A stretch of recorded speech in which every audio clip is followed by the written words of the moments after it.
Hello, everyone. We are live. Welcome to a live where we invite Casey on, LinkedIn legend. You might have seen his memes out there. And in this live, we'll be talking shop about mastering LinkedIn in 2025 because LinkedIn is no longer a boring corporate place. Personal branding, how you can create your personal brand in digital nomading. There is a slight delay, like 20 seconds between what we see here and what we see in the chat, but we do see all your comments coming in on LinkedIn. And I think I was connected with Casey initially because I was featured in one of his like screenshots on his viral posts, and then we met in person in Bali. So we're talking about digital nomading as well. So Casey, welcome. Excited to have you on in our lovely live today. Yeah, thank you so Yeah, much. thank It's you a so tall much. It's order a tall calling order me a calling me LinkedIn a legend. LinkedIn legend. Yeah, my name. So um, I guess So I guess I'll take it. yeah. Uh-huh. Before we get started, I would love to know about you all. Like, what is everyone doing? Where are you in the world? Are y'all interested in LinkedIn? Do you think LinkedIn? Maybe I'll ask like, what do you think about LinkedIn, and where are you in the world? What do you think about LinkedIn? Oh, Casey, what do you think about LinkedIn, and where are you in the world? So I'm currently so I'm still currently in still Bali in where we met. Bali where we've met. Um, Um, but but I think LinkedIn I think is LinkedIn is really cool really cool for a lot of for a reasons. lot I of think it's reasons. very It's very underrated as underrated a as a platform platform for young for people. young people. Because I think it's Because I think largely it's still largely kind of still considered kind the of considered cringe, the cringe, platform, and platform, not many and people not many on people there. Everyone on wants to be there. like, Everyone wants to be like, on Instagram on or TikTok Instagram or or something. TikTok or So something. So I think there's a I think ton of there's a ton opportunity of opportunity on LinkedIn on right now, LinkedIn which right now, which is why I'm really excited for. really excited for it. Mm-hmm. Yeah, I agree. I think there's an echo happening. Um, Let me see. Thanks for Okay, your they hear patience, Okay, they hear everyone. that. Yeah. Um,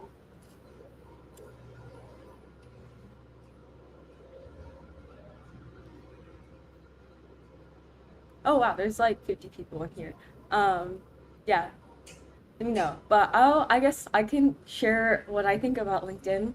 Um, I think LinkedIn used to be a really boring corporate place where people used to say like, I'm excited to announce I got this like cool role at like a really big company. Look at me, I'm so proud. But I think LinkedIn over the years has become more authentic. Like there's people sharing their thoughts, their lives, more vulnerability, more authenticity. And I think LinkedIn is like low key trying to compete with other social media platforms like TikTok with the video tab, but we're for professional. Like I've seen LinkedIn like launch and then get rid of stories, as well as like Twitter Spaces, like LinkedIn Spaces, like Clubhouse. So I think I see LinkedIn, they're like the team is trying to experiment with a lot of things, and especially the Gen AI with the articles, how you can like write articles and get these badges. I low-key think they're maybe using this to like train their AI models, but I certainly wrote a lot of UX design articles because I wanted that shiny yellow badge. But when I stopped writing the articles, I got kind of distracted by other things in life. My badge went away. But yeah, I see people from India. I think LinkedIn is useful, but only 2% of people from Singapore. I think LinkedIn can be very useful if you know how to leverage it. I see LinkedIn as an opportunity. Even if it's useful, it's an outlet to pull yourself out there. Not really an Instagram. Not really. It became an Instagram and TikTok. Um, yeah. Also, I'm in Bangkok right now. I was in Bali for no October, but I am in Bangkok, Thailand, for the month as well. Agree with that. Few mimics over social media platforms. Yeah. I think LinkedIn, I actually love LinkedIn and I can also share about leveraging it too. I actually used it to land a UX design job without a design degree. I cold messaged people on LinkedIn and landed a job at a large tech company. Well, okay, Casey, are you back? Can you? Is there Can still you? an Is there echo? still an echo? Oh, it's much better on my end now. Cool. Okay, there's a Okay, setting there's a setting uh, in audio in that says audio like, that says like, Echo cancellation. but it's grayed Ah, out but okay. for it's me. grayed out for me. That's so strange. Let me try to fix it for you. Oh, I have it on for you, but you sound fine now. Um, yeah. Okay. Okay. Oh, echo still. Hmm. So weird. Maybe So we weird. can. That's so weird. You seem fine on my end. There's still an echo, Dang. That's a bummer. Dang, that's a bummer. but you sound fine for me, so I wouldn't have known. I think maybe you guys can go on YouTube and watch on closed captions, and that will make it easier for now. Because I really want to get into our discussion. There's still echo. Okay. But better. Okay. Nope, it's bad. Okay. Hmm. Let's see. Let's see. Edit mic settings. Um. Oh, there's more echo now. Thanks for your patience, guys. Oh, there we go. It seems okay. Is Maybe you can like try a your is there like a AirPods. StreamYard? No, there's not. Maybe you can try your AirPods. The quality will be lower, but like as long as there's no echo. But if there's no if there's too much echo, you can watch on my YouTube channel as well, and there will be closed captions. So let me just like drop the link in the chat, and you can turn on closed captions. Okay. How's Yeah. It's still It's echoing. yeah, much it's better still now. echoing on my end. Hmm. Should I try and rejoin? Should I try and rejoin again? Yeah, sure. As we wait for Casey to rejoin, I will read out some comments in the chat. I think Okay. LinkedIn. Okay. Yeah, that sounds good. So Penelope, software engineer from Melissa, LinkedIn is a fun place to cope with others who are struggling in the job market and feel hopeful in a way. Yeah, I agree. Like I definitely felt really stressed out about the job market. Nate says best thing about LinkedIn is occasionally finding genuinely passionate people from different places around the world.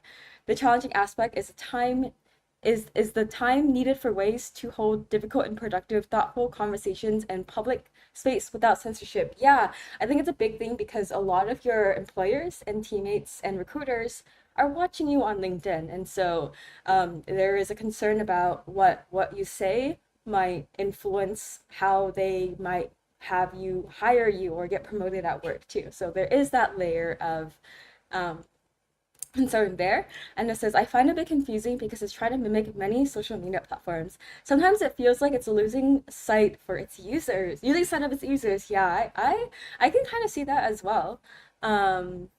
Let's see.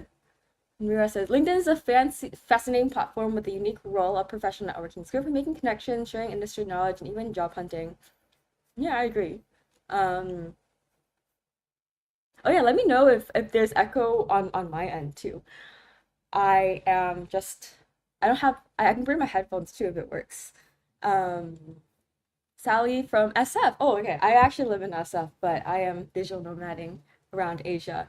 I use LinkedIn for mostly job searching and networking. Sometimes um, networking on this platform Hello? can be very Hello? hard. Oh, yeah. Is it All better right. now? Oh, All good right. on YouTube. Oh, Still It's echoing from my end. From my end. okay. Um, I could try and make an I could try account and real make an quick account too. real That quick might too. help. That might help. yeah, yeah, sure. That would be great All too. right. All right. All right. I'll do that real All right. quick. I'll do that real quick. Sorry, guys. Sorry, guys. It's okay. All right, so Sally is from SF. We use LinkedIn mostly for job searching and networking.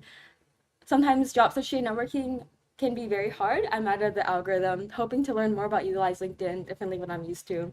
Yeah, I agree. I feel like okay, I can share a little about the LinkedIn algorithm. So as we wait for Casey to create an account and join, I'm sorry, I did not know there was an echoing issue because it sounded fine on my end. But thank you all for letting me know on LinkedIn. Oh, Mal says few things on LinkedIn feel genuine, especially in the era of AI. Oh my god, yeah, I also see a lot of posts that feel like ChatGPT generated. And unfortunately, there's also a lot of companies making tools, like kind of like growth hacky tools, to basically use AI to respond to comments at scale, which I disagree with. One of my biggest fears is the internet pretending internet becoming just AI talking to AI. But with LinkedIn, oh, in Casey talks, his voice might be coming from Grace's end. Yeah, okay. Let me fix my audio settings as well. Sorry. I have haven't had an issue before.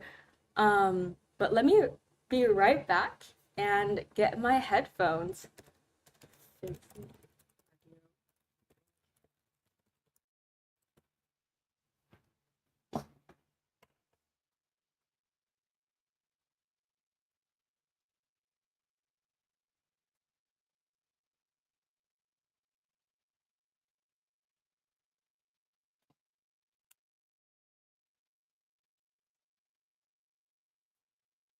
You guys hear me now? Testing, testing.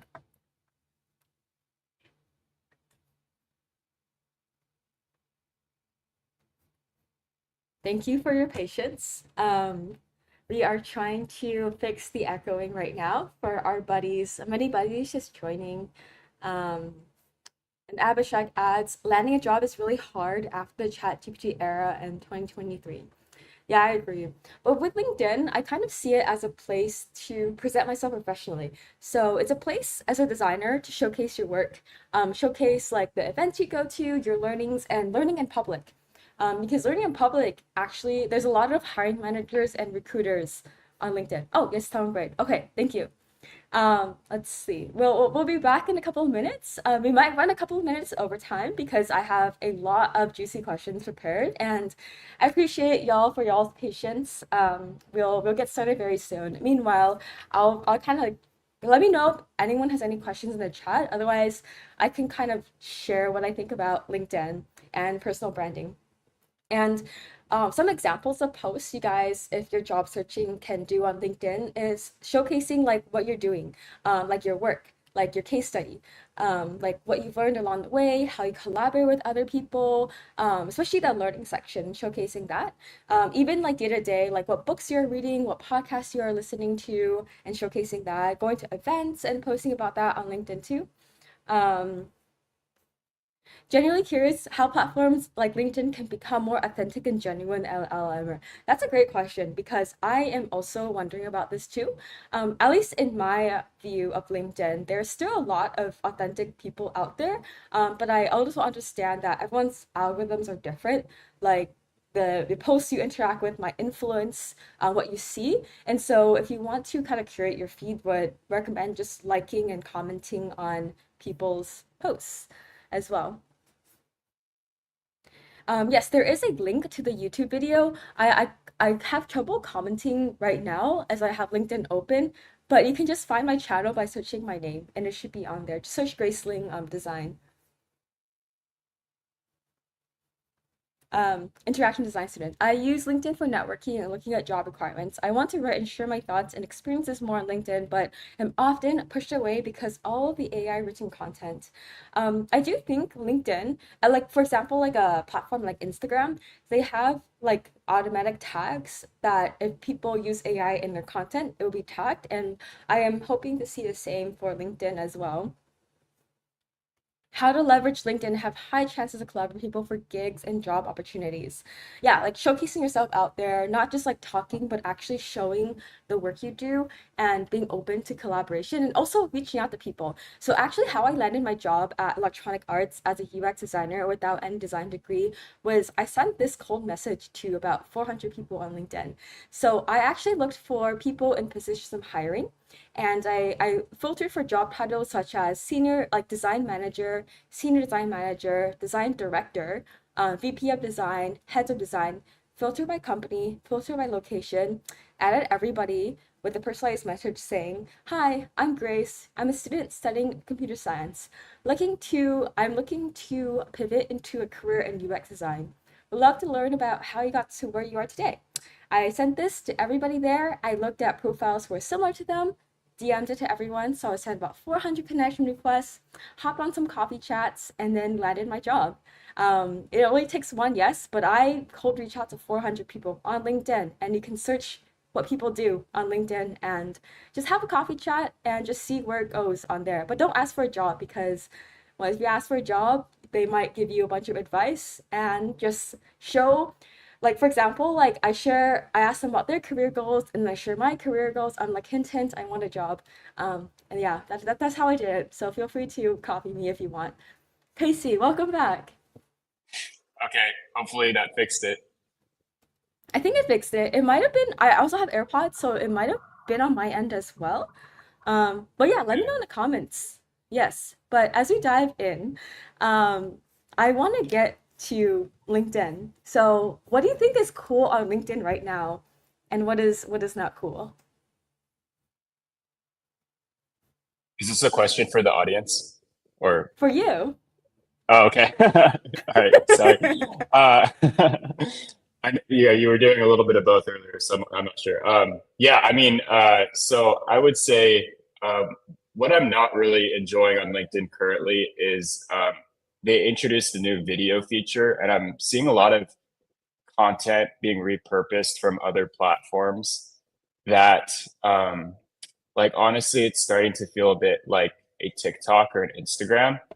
And I kind of left those platforms for the reason of like, I think a lot of that content is just like quick dopamine hits designed to just kind of capture your attention. And one of the reasons that I like LinkedIn is because I feel like when I'm scrolling on the feed, like I'm getting educated and I actually genuinely learn stuff. So there's a lot of creators that are coming onto from other platforms onto LinkedIn with that type of content. And that's great because I feel like that's necessary for the growth of the platform. But at the same time, it kind of drowns out, I feel like, the content that is really valuable that I enjoy so much on LinkedIn.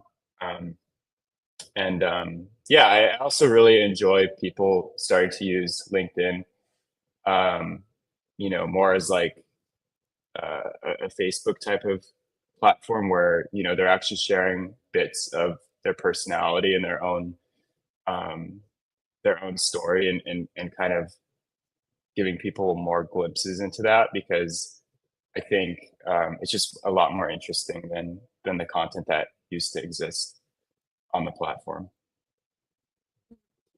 What kind of content do you personally enjoy seeing on LinkedIn?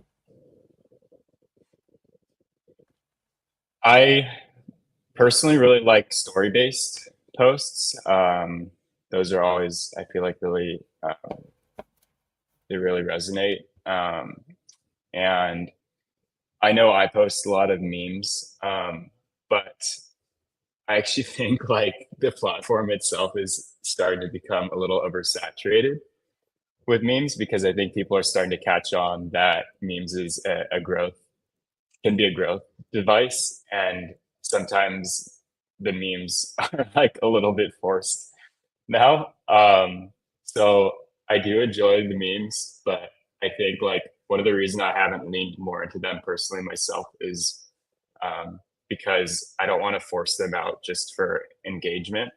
So like when I do post a meme, it's usually something that like just kind of came to mind or that I think will actually resonate. But like I think once you start forcing it into a container or like trying to use it to drive leads or something, like that's when they become a little bit stale. Yeah, I agree. Like even if even added, I feel like the format and content hasn't really been thought out, and that's where we ended up with obviously repurposed content. I am also like sometimes guilty of this. Like I make reels and I post if they're like professionally related. I also repurpose them on like LinkedIn and Instagram. Because I also feel like if you guys want to go viral on LinkedIn video, they're actually so every time a new social media platform comes out, or a feature on a social media comes out, their algorithms are favoring that. I know it's like a game, so I always like to stress that social media is a place to express yourself. Don't be holding yourself to the algorithm, but sometimes, I'm human. I want to make sure the effort I put in my posts out there gets seen by people. So I play these little games in the algorithm too. Um, yeah, I'm also curious, like, how do you think of your LinkedIn post ideas these days? So like I mentioned, I feel like the memes they just kind of uh, come about like wherever I am. Sometimes I will sit down and actually try and brainstorm one, and sometimes that works, but it just kind of depends on like where I'm at creatively. Like I said, I never really like try and force that style out. Regarding the rest of like my just like general posts, um, again, I think it's just about like once you start creating content, your brain is constantly wired to be like looking for inspiration for post ideas. So, I might be at the gym and like I'm just basically constantly thinking of like how can I uh, frame these experiences from my life into content. So, an example is like I'm trying to learn how to surf right now. So I've been creating content around that journey of like learning how to surf. And one of the things I like to talk about a lot is entrepreneurship. So, I've been finding the parallels between learning how to surf and entrepreneurship and like how those two journeys kind of um, fit together. So that's kind of one example of like just like things that you're doing in your normal life, you can kind of uh, begin to relate to in whatever topic or niche that you're wanting to create content about. That's awesome. Yeah, I agree. Just like kind of living life and seeing how you can frame it as like the topic you're passionate about. I'm sorry, I realized I kind of skipped introductions. I just kind of got right into it because I was just like LinkedIn. But what is like tell the audience like what has been taking up most of your time these days? You run a business, you do art, you do surfing, you're living in Bali. Like, how are you thinking Yeah, about like what do you want to these days?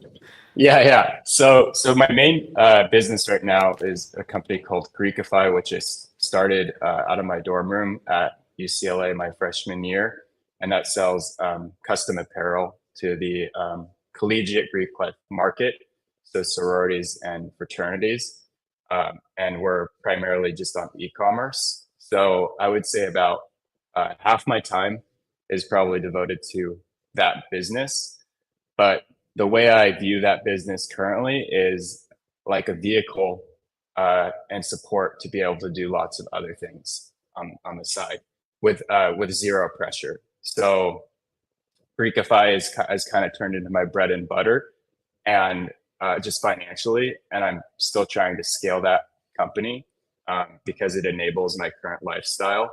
But then I leave a lot of time open for other things like content creation, uh, and it's nice because it takes the pressure away from having to think about monetizing content.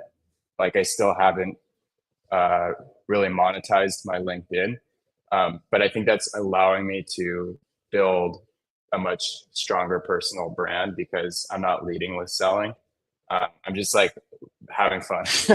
And, that's another thing with content is like, I think if you come at it from the perspective of like, I want to be making money from this, um, you might have, it might be challenging because content is something that's really hard to keep up with over time. So you really have to enjoy and love what you're writing about or creating content about.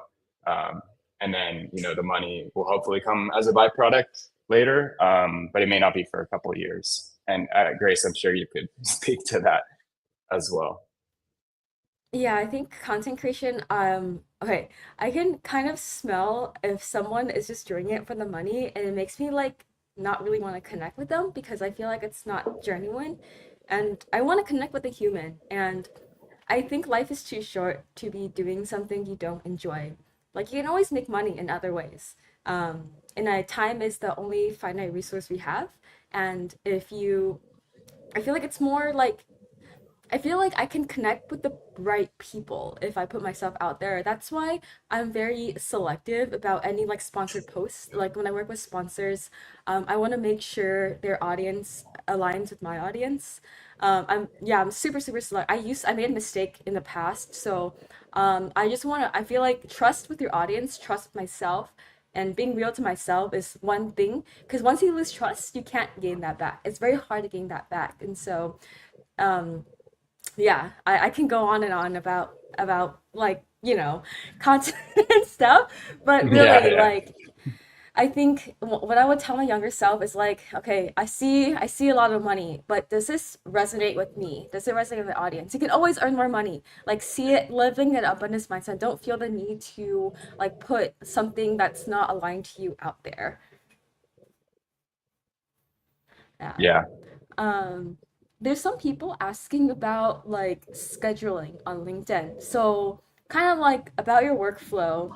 I think would you suggest including weekly posts, mix it unprompted posts? Like I guess the question is kind Mm. of asking like what is do you like batch make posts? Like how often do you schedule? Kind of like logistics side of the admin side of it.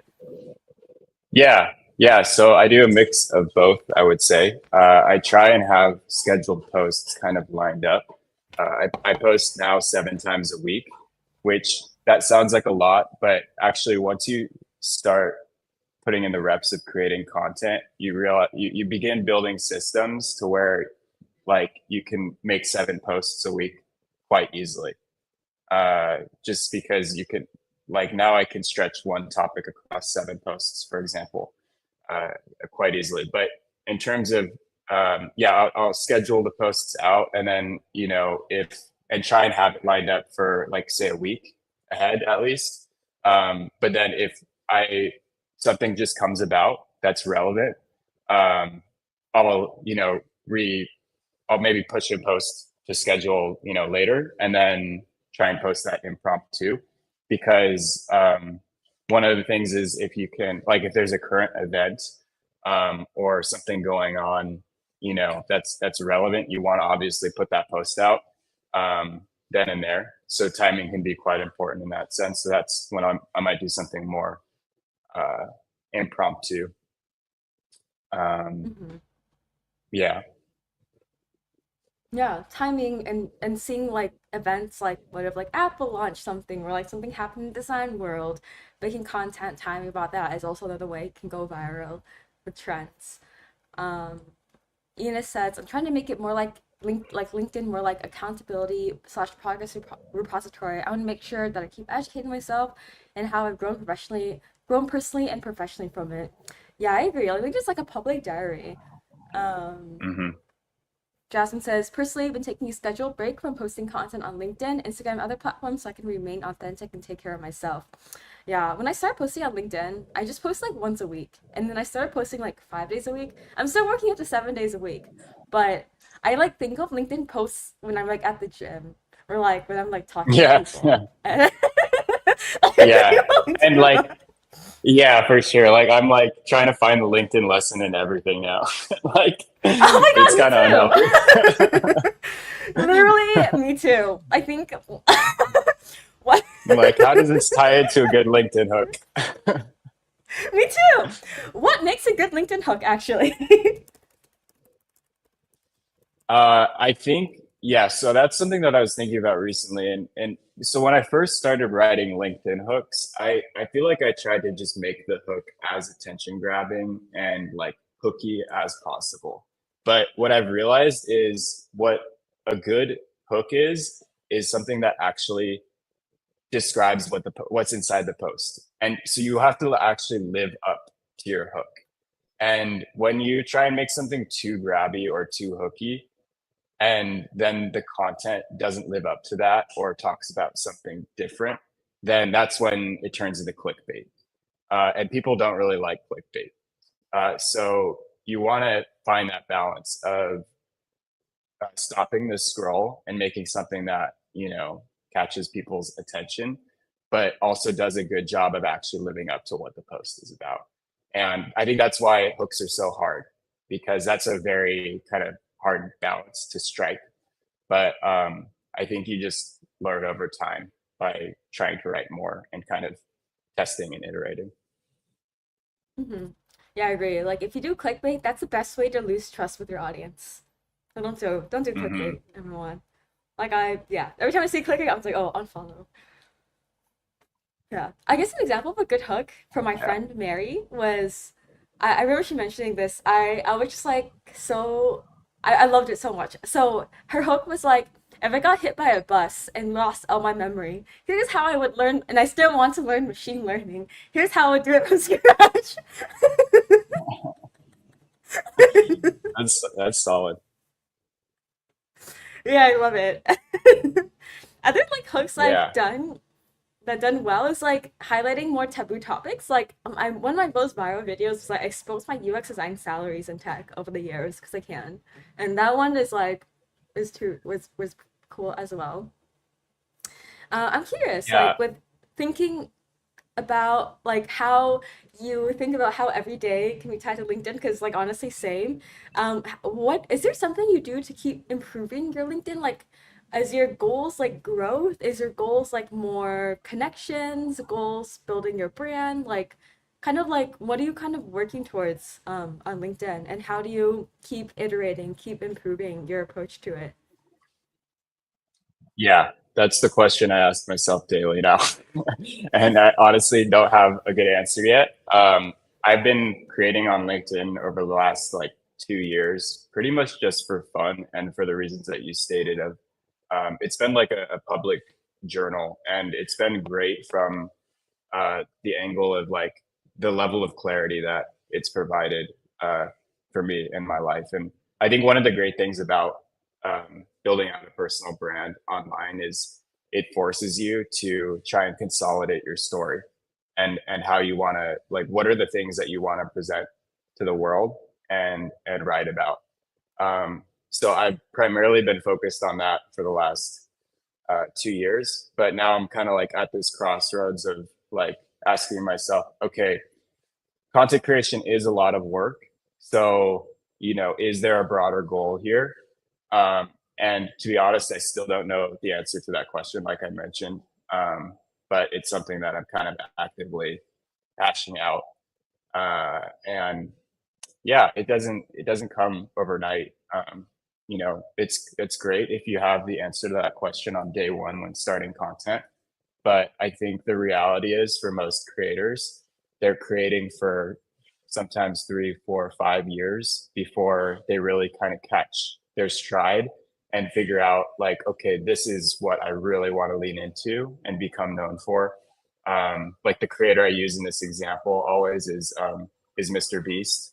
Like you can look back to his early videos, and he was making videos on Minecraft and like video games and stuff. And like of course his content is way different than that, but his first like 7, 8 years he was just making videos and trying to figure out, okay, what is a good video that resonates. So it took him a long time as well. And you can look at countless other creators, and usually they have this long journey before they have a lot of clarity around like their current personal brand. Hmm. Yeah, I agree. It's a journey. Like, I feel like going in something just because you are curious about it without any expectations is a good way to live.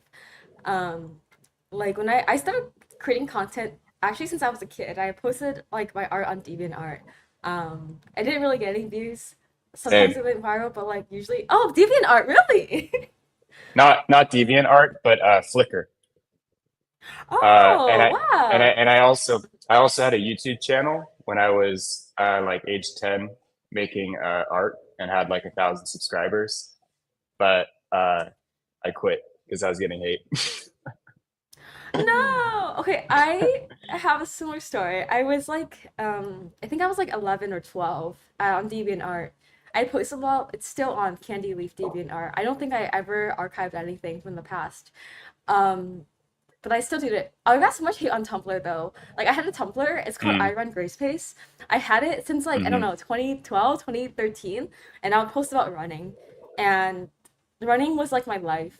But I get so much hate for some reason. I think I was also like really weird. So I was a really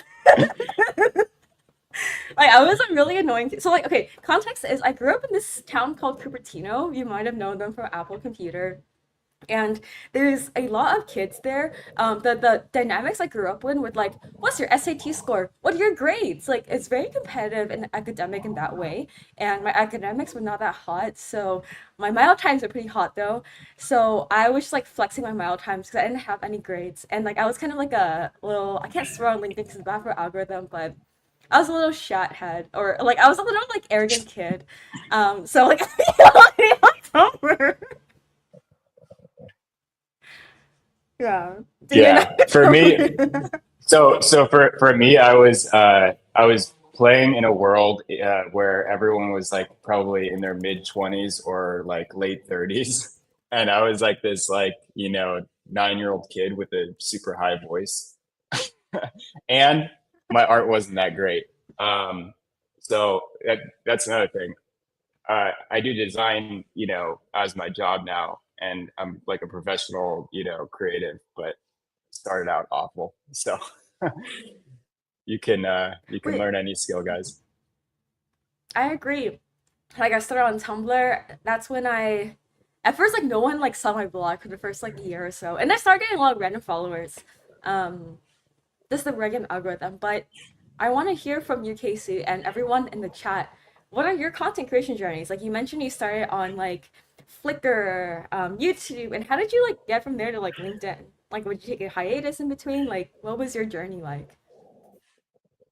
Yeah, there was definitely a hiatus because I quit that for a while and kind of didn't focus on content creation. I focused on my own businesses and entrepreneurship. I think, uh, if I had kept going with content, like I always think back, where would I be now? Because I started YouTube at a time when YouTube was like brand new, and I had pretty good momentum there.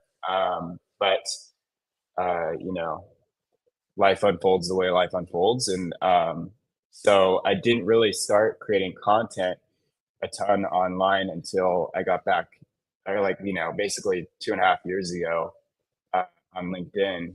And the reason I chose LinkedIn specifically, rather than diving into some of the other platforms, is what I was talking about earlier, where I think we have a good window right now on LinkedIn where like only 1% of LinkedIn users actually create content on the platform. And if you compare that to Instagram, Instagram's like 25%.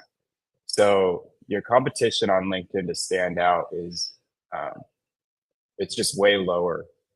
So that's why I put my head down on LinkedIn. But the interesting thing that I've noticed is, by narrowing down onto one platform, whether you want to do Instagram or TikTok or YouTube or LinkedIn or whatever, is you learn what good content looks like, and you learn how to create content. And that skill carries over to all the other platforms. And I'm sure, Grace, you've seen this because you create more on other platforms as well. You're not just LinkedIn.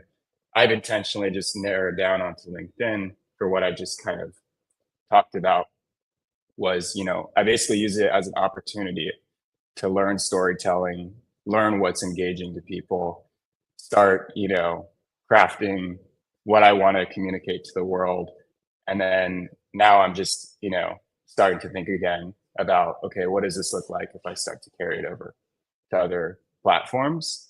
But I think when I do that, I'll be in a much better position to grow on those platforms because now I understand content creation holistically. That's something I'm trying to do more. Optimize for like one platform at a time and seeing how it goes.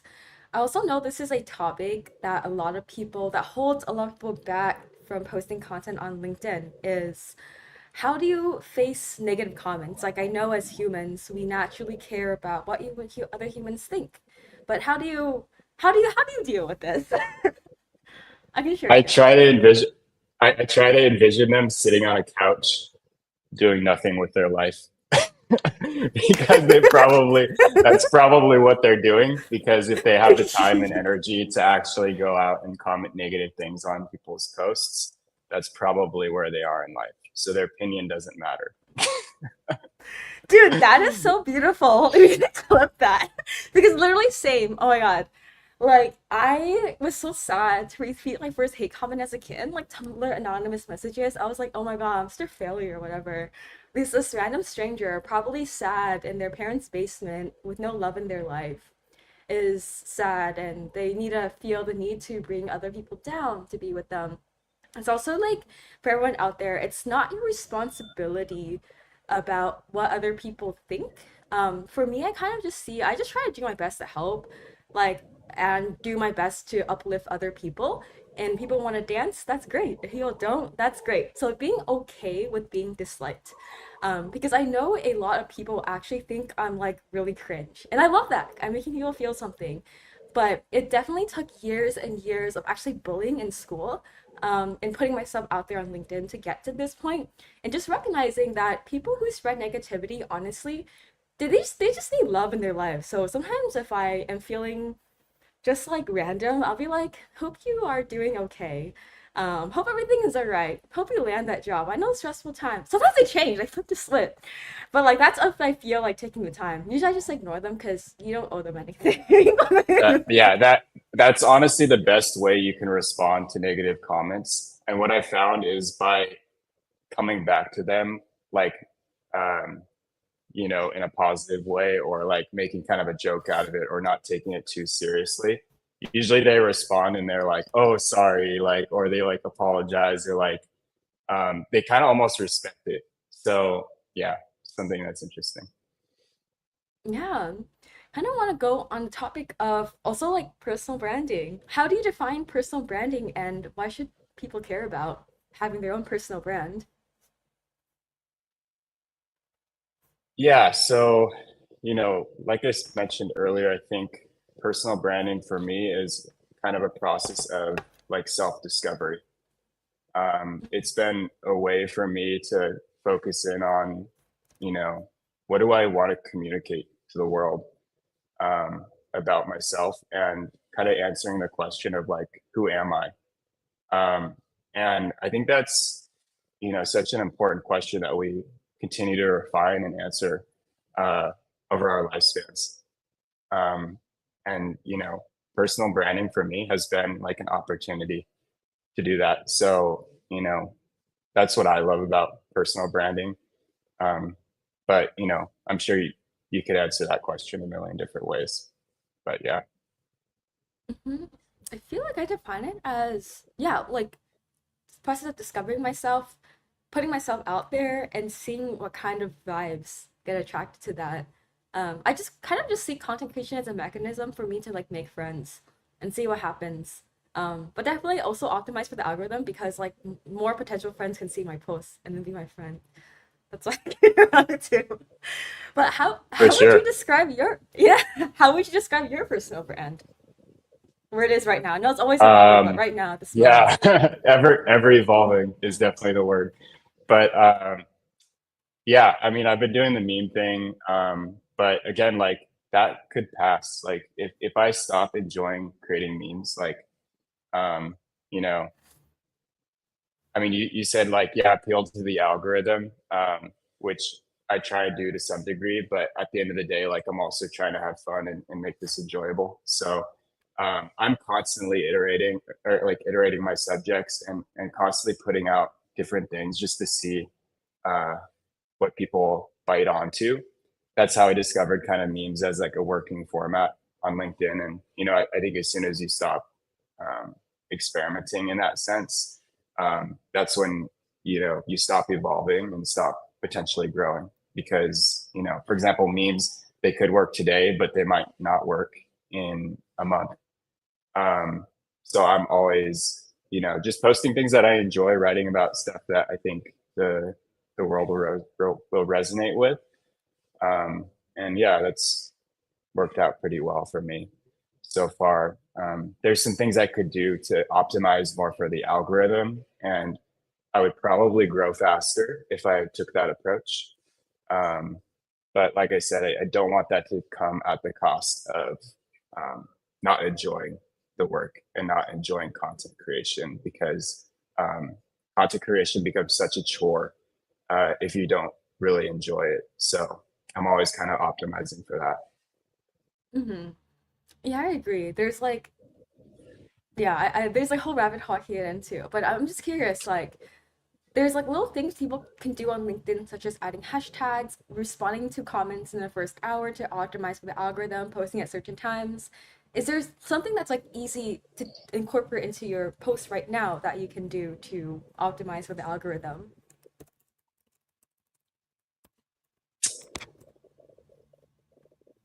Yeah, I mean, I don't know.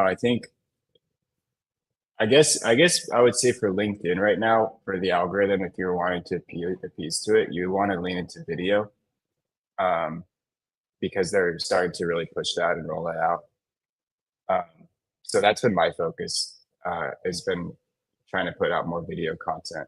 I also think it's a much more effective way of people getting to know you, because it's hard for people to like, basically when you're putting out written, all people know you through is like your profile picture. But like by doing stuff like this, by doing lives, you know, or actually talking and you know, showing yourself actually, yeah, talking to the world. That's been proving to be really successful on LinkedIn lately. Yeah, same here. I've noticed that like I A/B tested text only posts and photo posts. I noticed the posts with photos and the posts with videos do better. Specifically, the Yeah. bigger your face is, it tends to do better. I don't know why. Yes. Yeah. People like to I guess. see. Yeah. Yeah. To answer your question, I would say because that last answer was, I know I went on a little bit of a tangent, but I think just if you put a text post, you could just upload a selfie with it and it'll probably maximize it by like 6 to 10 times or, you know, something crazy. But yeah. Yeah, take selfies, everyone. Action item is take a selfie of yourself and introduce yourself on LinkedIn. Or photos of you like working at a cafe, like a laptop, something like that. Yeah. If you're I'm not also like, I'm not just real quick, I'm not overly comfortable like taking just like selfies if they don't relate to the post. oh I know a yeah. lot of people do that, but yeah, one way that I've been able to kind of get around that is like, yeah, by like just taking a picture of me working or like at a cafe or something. So that's a good suggestion. Yeah, I agree. Or just like photos of yourself like in random places that have something to do with it. For example, just like a motivational post, I have like my hands in the air and like the Bali rice fields or something. Hmm. So I travel a lot, Yeah. take a lot of photos, and then like sometimes I write a LinkedIn post. I think I look at through my photo library, see which one matches, and I'll just like use that one. Yeah. If you can make it match, that's ideal. Like a lot of people like will just post a selfie just to post a selfie with the post that like doesn't have anything to do with the post. And that's okay. But like, yeah, my style is more like, you know, I kind of want it to relate and it'll do better if Hmm. it relates. Hmm. Yeah, I agree. With personal branding, you mentioned like sharing about yourself, your journey. Is there such thing as like being too authentic? Like, what are the boundaries you think about when you put yourself out there on LinkedIn? Yeah. I mean, I think there is, I think like, you know, authentic is kind of a weird word that people say like, you should be authentic, but like, I think the reality is like, no one is their complete, like fully authentic self on social media. Like everyone's crafting their persona to a certain extent, whether you realize it or not. Um, like, you know, you look at Mr. Beast and like, you don't know Mr. Beast personally, like, you know, but like people would call him authentic, I guess. Um, so yeah, I mean, you know, I think there is a line and you just have to figure out what that line is for you and what you're kind of comfortable posting about on LinkedIn. Like some people don't like sharing anything from their life on LinkedIn, and that's okay. You could do that. You could still create content, um, you know, or you can, you know, be a little more vulnerable. And I would say the more vulnerable you can be, the better performing your content and posts can be because people really relate to that. Hmm. Yeah, it kind of really just goes down to like how you're comfortable with it. For example, like I'm not 100% authentic on LinkedIn. I do try to be, but like there's some crazy stories that I would only share with friends in person that I would not share on LinkedIn. So I just think of LinkedIn as also like you want to also kind of be careful because anyone can be seeing your LinkedIn post, so you don't want to post any personal information that might link to your address, any like things you wouldn't want the whole world to know. But at the same time, like I also like posting like vulnerability stuff. Like for example, I feel like I failed, I got rejected. So like some things are like more vulnerable but like relatable. Yeah, and like other times, like the other day, I just posted like I just bought like a cold brew maker, and like I was really excited about like just making cold brew. with like local beans from Bali. And I posted that, and it doesn't really relate to business at all, or even like you might not even call that professional content. Like someone commented on it and commented like inane, and I'm like, what? And he's like, this is not like content that should be on LinkedIn. And I'm like, Oh no, the dude, who cares? police! Like who cares, man? Uh, but my point is on that is like someone could see there was a like dozens of comments that were like people that were really engaged in that topic of creating coffee and like roasting coffee, and that ties into business because one of those could be your clients, and they're also really into coffee, and that's what sparks that initial personal relationship. And really all business is human and personal. So if you can establish that relationship up front like that, then the business comes easy. So just thinking about what are those things that you're passionate about, that you could post about. Yeah, I agree. Don't change yourself to fit in. And then I also definitely made friends like on run clubs or like randomly in Bali, just talking about life, and then they become business partners. So yeah. Do you have a couple of extra minutes? I want to dive into more like digital nomading stuff. Yeah, of course. Yeah. Okay, cool. So we met in so like I've known Casey, I've been following his content for actually a while. I've seen his memes on LinkedIn. And I think I saw one of your posts like working from Bali. I was like, "Oh, I'm in Bali." So I just like messaged him, messaged you, and and then you mentioned that you were like traveling in Bali and you're just like living there. I'm just curious, like how has your experience digital nomading been? What's been the highs and the lows? Like why did you just choose to live in Bali? And like, yeah, your overall experience. Yeah. So I think the highs of living in Bali has been for me the convenience. It's an area where you're really able to focus in on work if you want to. There can also be a lot of distractions, but for me, everything is really convenient out here. You can get your laundry picked up and delivered.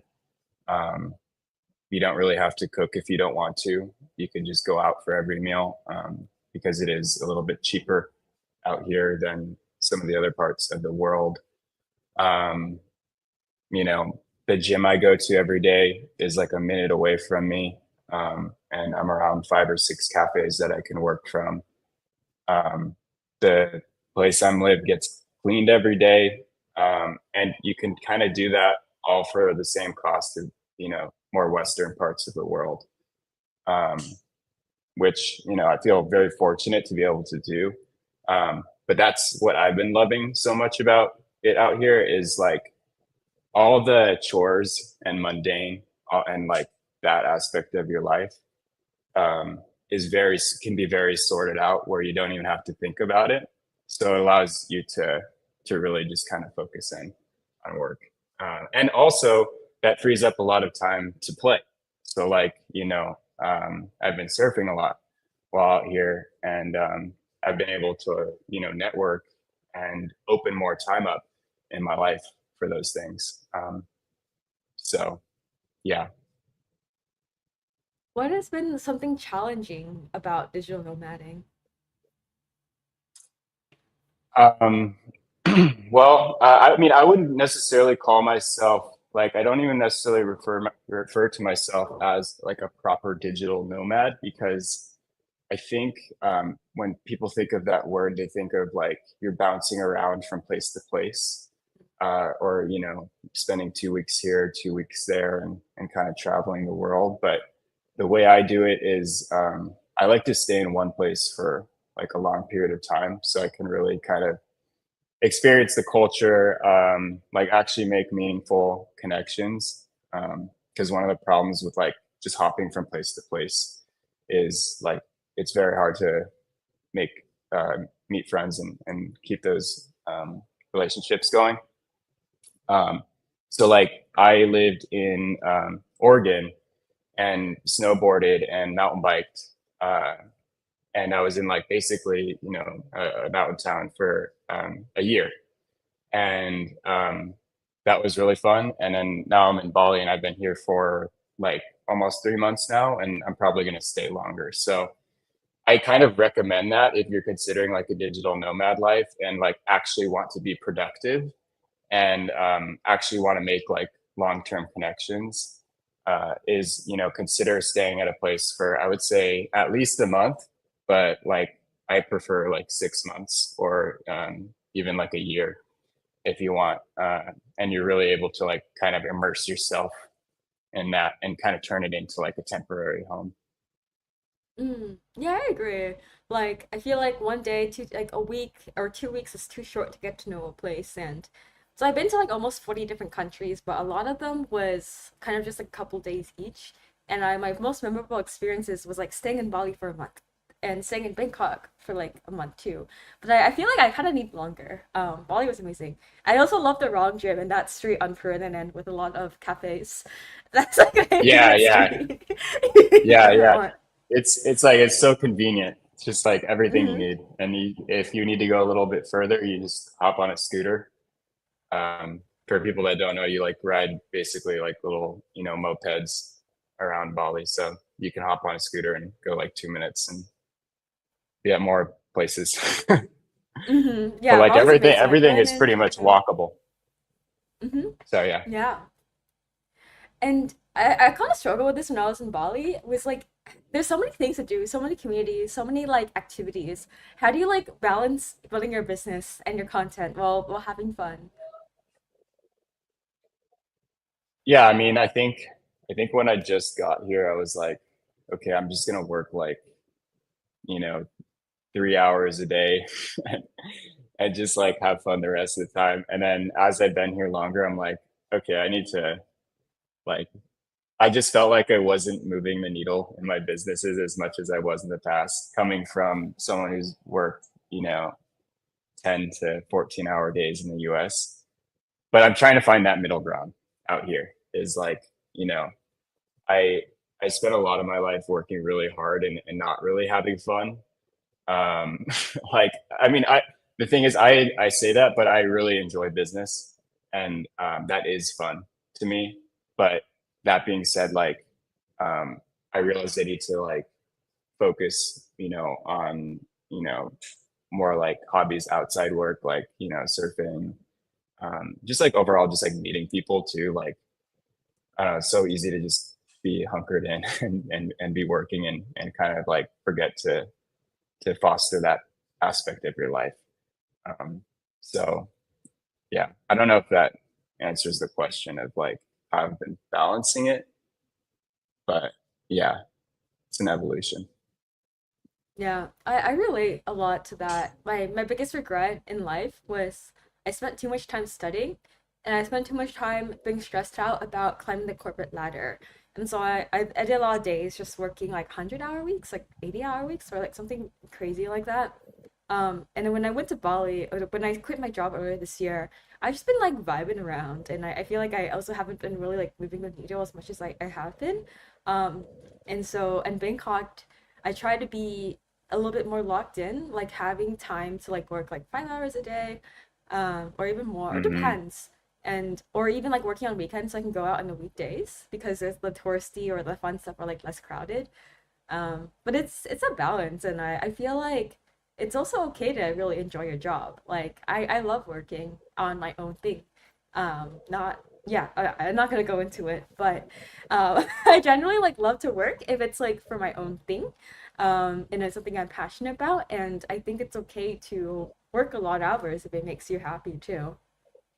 Yeah. And also one thing I'll add on that is like, I think in the beginning when you're just getting started, putting in those hours and those long hours can be necessary because you kind of have to lay the groundwork a bit.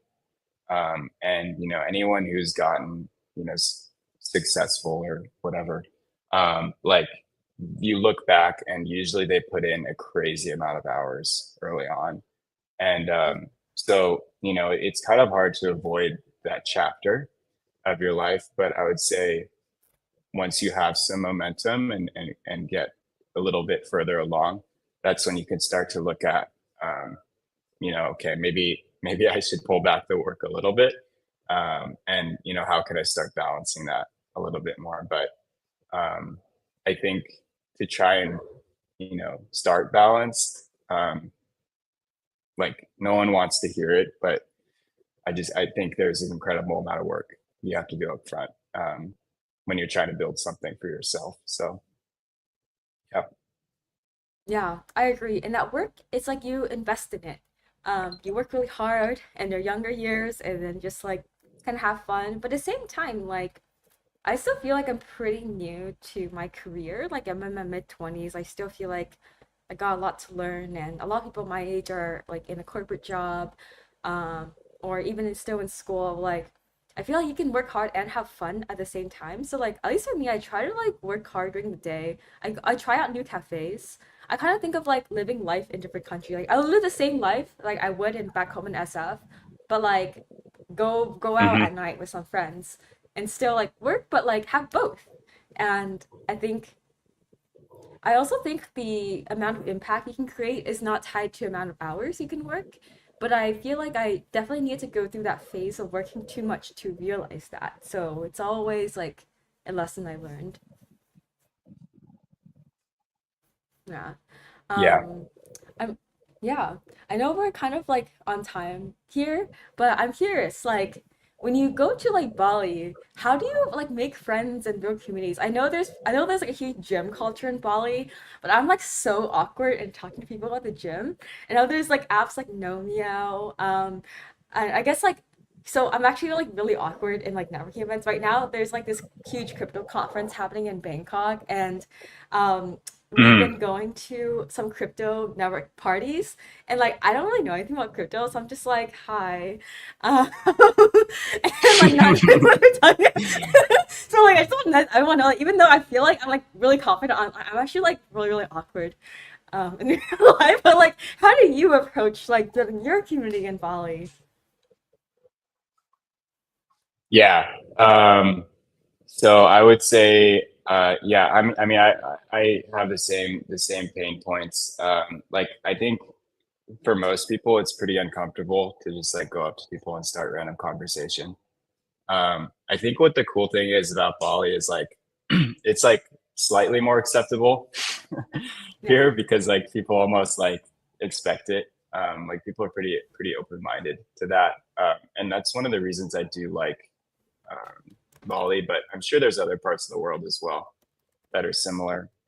Like I think the U.S., it can be so like closed minded, and some people are just in like tunnel vision, especially if you're like in a city, like going up to some random person on the street in like SF or like New York or something. Like it may work. They may be open to chatting, but a lot of times they're like on their way to whatever. They're like too busy. Um, so but yeah, here I've been like I've been trying to get better at just like going up to random strangers and just like starting conversation in some way. Like and the best way for me that I found is cafes are great. um, like if you notice someone working on something that might be like similar to what you do, like sometimes I'll see someone like designing, I'll try and like spark up a conversation around that, or um, I don't know, ask about their what they're eating, or if they like if they enjoyed it. And like it's literally you just have to like think of some sort of starting point, because like what you say, the first thing you say doesn't really matter, uh, like because you'll just eventually find yourself in a broader conversation after that. But it's like, how do you say that first thing, you know, Hmm. and make that first plunge? And you meet really interesting people that way, but it is a challenge, and it's pretty uncomfortable. But you grow in that discomfort. So everyone listening right now, go to the cafe and just say hi and let us know how it goes. I'm gonna do that today. I'm going to a crypto co-working. I'm not in crypto, but there's a crypto event. Me and my boyfriend, we've been traveling, so we've just been like going to random co-working crypto has so much money, so they have like lots of free food and swags everywhere. So we're just gonna like go to some random person. That's awesome. Um, Also, like one of my biggest fears in meeting random people, it's just like, what if they're not like that vibey? Like, what if they're like awkward? So, like the art of leaving conversations too, you know, it's also Mm, like, yeah. Yeah, or and just like experiencing like rejection. Like some people are just like they do not want to talk, and like that's okay. Like yeah, whatever, like just move on. Like yeah, that's just a part of life. Um, so you have to get comfortable with that. But I think hmm people are afraid of rejection, I so think so that's where it too. really stems from. Or Um, just like, hey, I was gonna say something else on this. uh, Uh, rejection. no, go. What were you gonna say? Oh yeah, my okay. So like, um, I think when I go to like like networking events, sometimes I meet people and just like the vibes are off, which is like okay. Like I just like be like, oh, I gotta go to the bathroom, or like they're like same. I'm like, oh shoot, or like oh, it was great chatting with you. I'll let you like meet other people now, or like it was great chatting with you. I'll let you like get back to your food or get back to what you're working on. Just like Hmm. leave gracefully. Yeah, gracefully. Yeah. um, so that no, the other thing I was going to say on this was it's building your personal brand and building online is also a tremendous way to actually meet people in real life. And actually, some of the greatest connections I've made in Bali so far has come through like LinkedIn and just like my online presence, I guess. So that's really cool. And usually you're like meeting up with a purpose in that sense, and like you know, rather than just like cold starting. Um, so yeah, that really helps. But that takes a while to hmm build that, but it is a hack because like I've been posting on LinkedIn that every now and then that I'm in Bali, and then like interesting people will just be like, "Oh, I'm coming through Bali in like 2 weeks," and it's cool. Yeah, same. I know Jasmine asked, have either of you get recognized in public? This actually happens to me all the time in San Francisco. I also think putting your face out there on LinkedIn makes people like know you in public. Whether if you like it, like I like it, because I'm like really awkward at talking to people. So I like it when they come up to me. Uh, yeah, but like LinkedIn and putting yourself out there, you attract people. They come up to you, so it makes it like easier than going up to like some random person we know nothing about them. Yeah. I haven't been recognized through LinkedIn, but I've been starting to create some YouTube content out here, specifically that's like more kind of Bali related. And I have been recognized through that, which is kind of crazy because like my channel right now only has like, I think 800 subscribers, and like the videos only have like 500 views or like 1,000 views. But the crazy thing with YouTube is like one view is like a viewer means that they took the time to watch sometimes the entire video. So it's like 20 minutes with you. Um, so, I think that's why you get more recognition maybe from a platform like that versus Hmm. LinkedIn. People might be more passively scrolling. Mm-hmm. Yeah, I'm gonna check out your YouTube too. I should do more YouTube. I know we're almost at time of meeting in like 2 minutes, but we can get through some like other questions really quick. Um, what advice do you have for someone who's shy and awkward to get started with talking to people? I mean, so I grew up pretty shy. Like when I was a kid, I was like painfully shy. So I think it's something that you just have to really work on. I mean, I for both Grace and I, it sounds like neither of us started comfortable, and it's still really, really uncomfortable.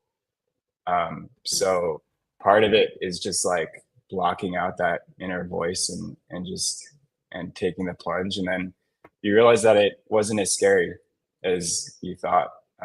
You're like kind of overthinking it sometimes in your brain, but you say hello to someone or whatever, and then you might split and like you never see that person again. So Um, I think there's ways to kind of take the pressure off, and maybe just trying to think of like what are those mental frameworks for you.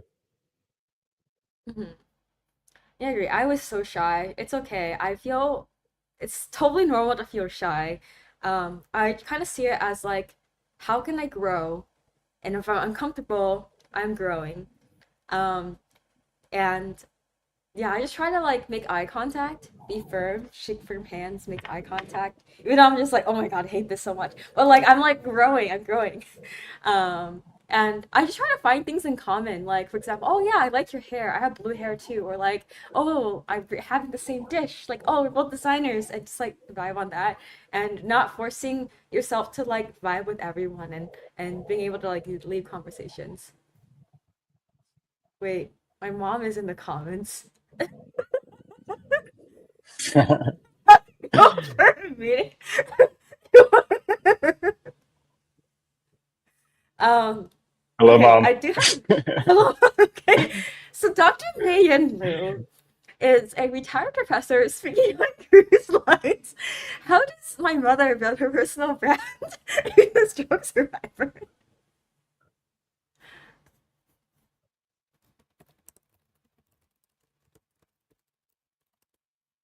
You want to try and take a stab at that, Grace? Yeah. Hi, mother. I thought she was like floating on a cruise. It's fun.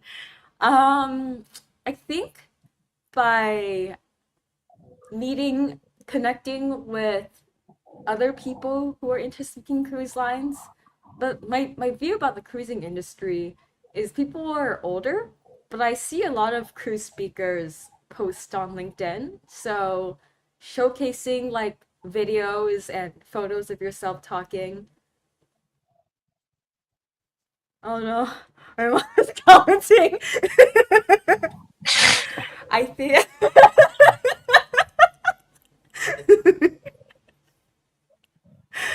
I think I guess the action that you can take is talking about where you've been on the cruise.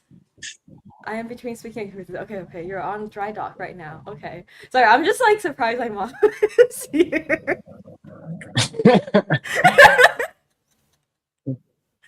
I think for anyone, even if you're like cruise speaker or public speaker or designer, um, posting like, oh, this is what I've talked about on this cruise line, and like maybe people will resonate with that and want to connect with you, and one of your learnings about that. Um, yeah, I'm not too familiar with the cruising industry, but when I think of like enrichment speakers on cruises, they're looking for people who want to deliver information to keep people entertained on their vacation. So I think in terms of that. So yeah, hello.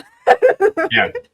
You could also try to like record like I don't know if you have recordings of your talks, but I mean that'd be a great way to start is just like posting that material online or chopping it up into to like clips of the you know the most impactful parts of the speech and yeah posting that wherever you want but yeah you could start with LinkedIn or um, yeah. Yeah, so posting examples of your work. So this is where I've been. This is what topics I've talked on. And may share snippets of like your Thailand talk, or your Blue Zone talk. I'm like referencing her actual talks. Just summarizing that and like watch my video for more. So like summarizing your talks on your LinkedIn post and like uploading the whole talk and like watch video for more or something like that. Um, yeah. Yeah, Any you other you advice? could Oh, go ahead. yeah, I was gonna say like you could also just take the material from that and turn it into written like as well. So Hmm. if you break it into videos and find the best parts, then you can use that material to make writing as well, and post that on some of the other platforms. Like, if you want to post it on Twitter, so you start kind of breaking the content apart like that. Hmm. And you can probably use a lot of like I know my mom really likes AI tools, and so you can summarize your talks using ChatGPT and seeing like asking ChatGPT like, hey, how can I turn this into an article? But don't copy and paste from the AI. Just use it as like an outline you can start with, and like maybe write a LinkedIn article about your Blue Zone talk or your Thailand talk, um, and showcasing your thought leadership in that topic. And say how you talk about this on cruise lines, and maybe you'll get invited back to more cruise lines. Because the more you post, the more you increase your surface area of luck, and the more opportunities will come your way. That's why I'm so bullish about LinkedIn. Cool. I know we're a bit over time, so is there any like last piece of advice you wanted to give people before we hop off? Um, I don't know. I mean, I would just say since we've been talking so much about content, if you're considering it, don't overthink it. Just start putting things out. Um, and it might suck for a while, and you might not, have much engagement or people following you. But the way you can look at it is, yeah, there's actually more pressure as you get more followers and as you build online, because then you start kind of overthinking what you're posting and like, is this going to resonate? You know, um, if you have no audience, you're starting from nowhere and there's not a lot of people actually viewing your content yet. So it gives you a lot of freedom to just experiment and just put things out. So, just ask yourself what's the first and like lowest barrier to entry uh, way you could start putting things out, and yeah, slowly but surely you'll start building. Mhm. Yeah, I agree. Everyone starts somewhere. Enjoy the journey. All right. Thank you so much, everyone. Appreciate your time. Mr. Carrot here. Um, Help you slay your day with no cap and big facts. And I was just surprised to see my mom in the comments. Hopefully we were helpful. Yeah, yeah. I see you in Antarctica, mother. I mean, in Antarctica next. Awesome. Cool.